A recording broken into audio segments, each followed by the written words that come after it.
something you hear very little about. So I thought it would be good this morning as we're going through 1 Peter to speak on this subject. It's a very vital subject. So the scriptures are printed in your bulletin. Let's stand together and we'll read 1 Peter chapter 1, verse 13 through 16.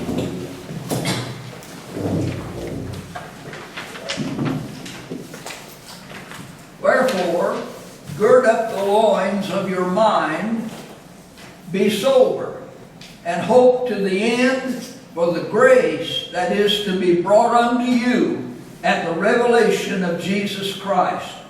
As obedient children, not fashioning yourselves according to the form of lust in your ignorance. but as he which hath called you is holy, so be ye holy in all manner of conversation. Because it is written, be ye holy, for I am holy. Thank you. Be seated, please.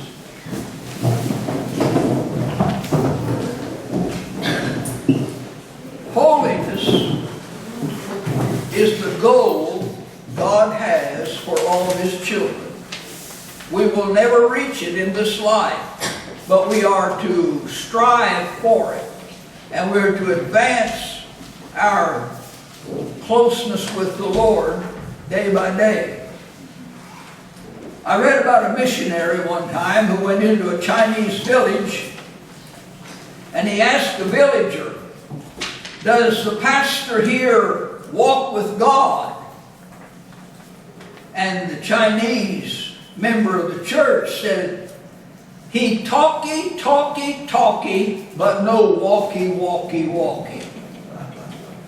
The Bible speaks of our walk with God. There's a lot of talk, but not much walk. The subject is holiness. It is also known by the name of sanctification. They are one and the same. They mean the same thing.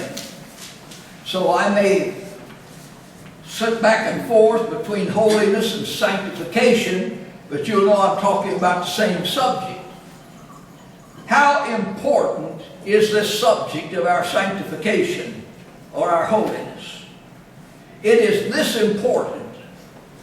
And I'll give you an answer from Hebrews chapter 12 and verse 14 as to the importance of holiness. It reads as follows: follow peace with all men and holiness, without which no man shall see the Lord. Without holiness, no man shall see the Lord. Without sanctification, no man shall see the Lord. What is sanctification? It is a redeemed, born-again, saved sinner, saved by grace, and growing daily in the knowledge of Christ, his Savior.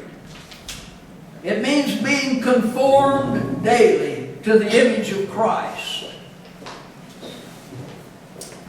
It is a subject that has two aspects. It has an external and an internal aspect. First of all, sanctification is by the blood of Christ. That is eternal sanctification. We have been set apart to that sanctification. It is not an experience that we have. It is positional. It has to do with the new place in God's eternal favor, accompanied by every believer. It is unchanging, an unchangeable position. It's akin to the doctrine of election. In other words, it is not something we do. It is something that God has done for us. Just as we had nothing to do with our election, we had nothing to do with our eternal, positional sanctification. It's a gift, just like election.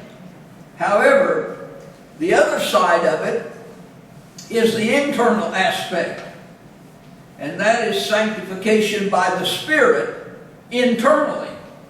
That is, it's something we do that causes us to grow in grace and in the knowledge of our Lord Jesus Christ. It has to do with the believer's outward walk and with his daily fellowship with the Lord and with his growing in grace and in the knowledge of Christ. So it has a twofold aspect. The part that God has done for us, which is unchangeable and eternal and forever. And then there's another part which we are to do, in which we are to advance in holiness day by day. We are to walk with the Lord daily. We are to grow in grace and knowledge. And that's a part that we do. That's the internal part of our life. So I will wander back and forth between holiness and sanctification, just like Zion and heaven mean the same thing. These mean the same thing.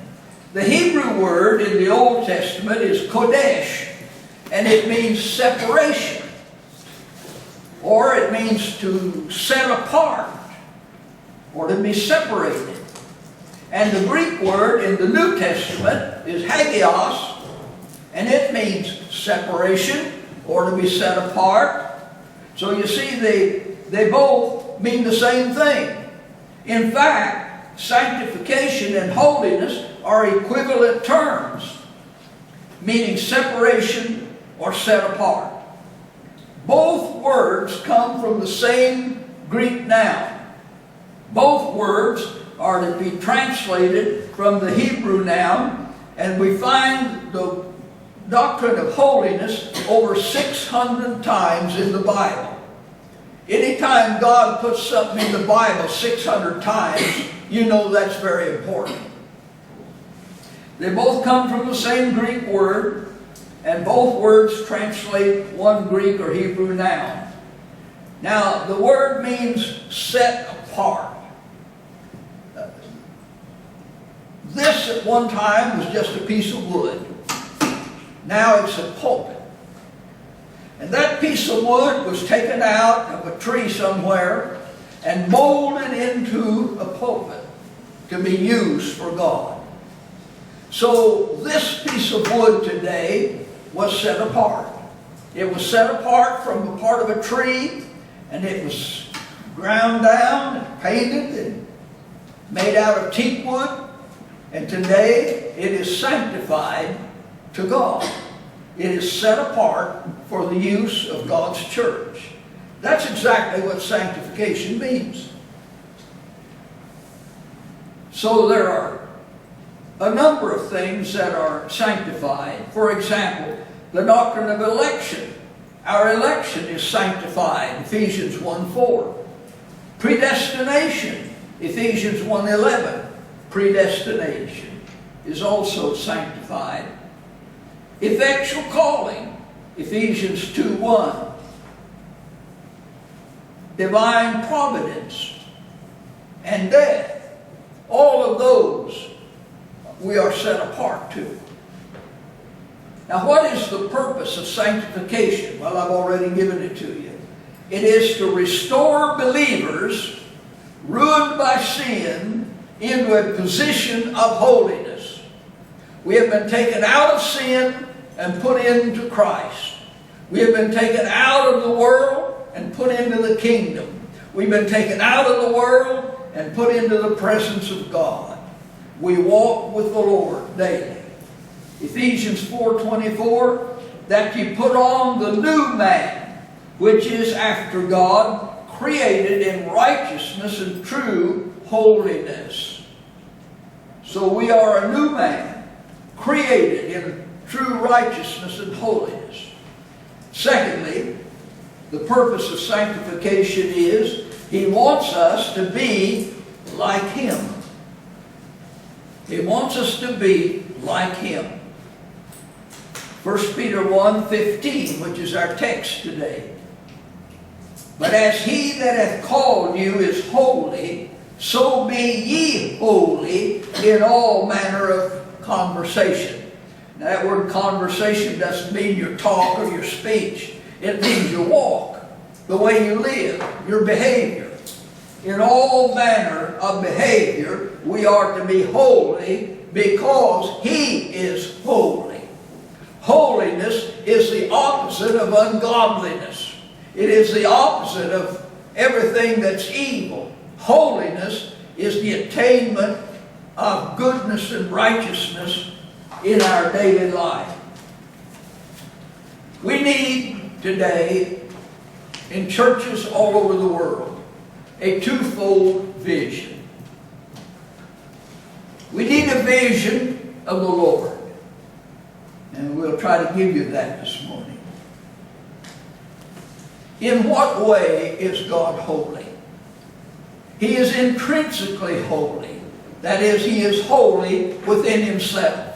He doesn't have to reach out to get holiness anywhere. It's intrinsically in Him. He is holy. Secondly, He is positively holy. He is holy in all that He does. He never does anything that isn't holy. Thirdly, He is negatively holy in that He is absent from all evil. There is nothing in Him that is evil, nothing in Him that is unkind, nothing in Him that is unrighteous. He is absolutely holy. And His throne is established on the basis of holiness.